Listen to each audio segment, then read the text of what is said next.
In 1986, Warren Buffett did something accountants hate. He looked at reported profits and called them misleading. Then he wrote down a better number. He named it owner earnings. And 4 decades later, most investors still ignore it. I've spent 50 years watching investors get fooled by the wrong number. They see net income go up, they buy. And then the cash never shows up. Buffett figured this out long ago. He buried the answer in his 1986 shareholder letter, a formula so simple you can run it on a napkin. Today I'll show you exactly how. And the third part of this formula is the one almost everyone gets wrong. Here's the problem with reported earnings. Accountants follow rules, and those rules let a company look profitable while it's actually starving for cash. Depreciation gets added back. One-time charges get massaged. And capital spending? It barely shows up on the income statement at all. Buffett put it bluntly. He warned that cash flow figures are often used by, quote, salesmen of businesses and securities to justify the unjustifiable. Sound familiar? It's the same trick today, just with fancier slides. So if net income isn't trustworthy, what is? That's where owner earnings comes in. Buffett's definition has 3 parts. Write this down. Owner earnings equals reported net income, plus depreciation, depletion, and amortization, and other non-cash charges, minus the maintenance capital expenditures the business needs to keep its competitive position. That's it. Net income. Add back the fake expenses. Then subtract the real cash you must spend just to stay in place. Now here's the genius of part 3. Depreciation is a real cost. The factory wears out. The trucks break down. The software needs rewriting. EBITDA pretends that cost doesn't exist. Charlie Munger was so disgusted by that metric he once said you should mentally swap the word EBITDA for the words nonsense earnings, and the version he actually used was a lot saltier than that.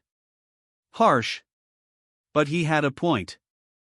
So the question becomes, how much must this business spend just to survive? And the answer changes everything.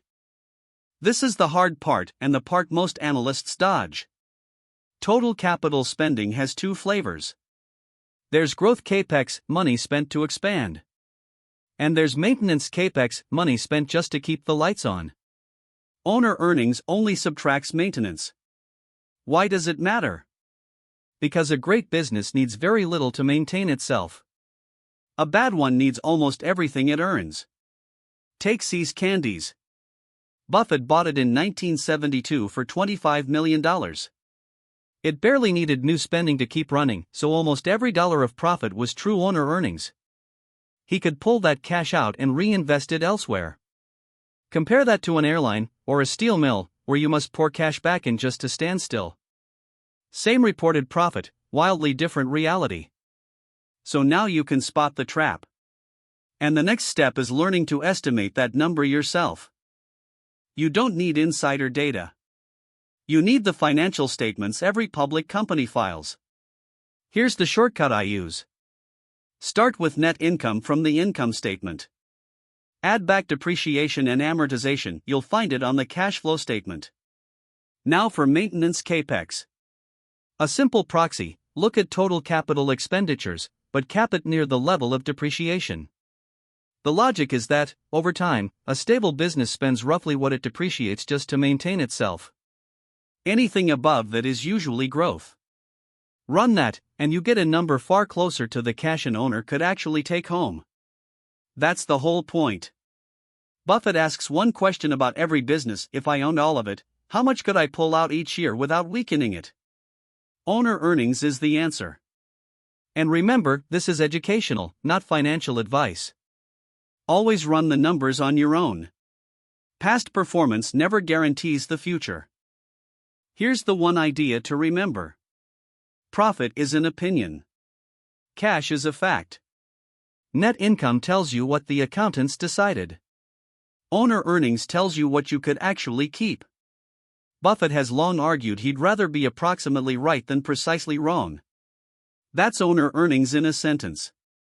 So here's my question for you. What's one company you thought was profitable, that turned out to be a cash trap? Tell me in the comments, I read every one. And if this changed how you read a balance sheet, hit subscribe. Tomorrow, we're breaking down a metric Buffett uses to measure how good a business really is: return on invested capital. You won't want to miss it.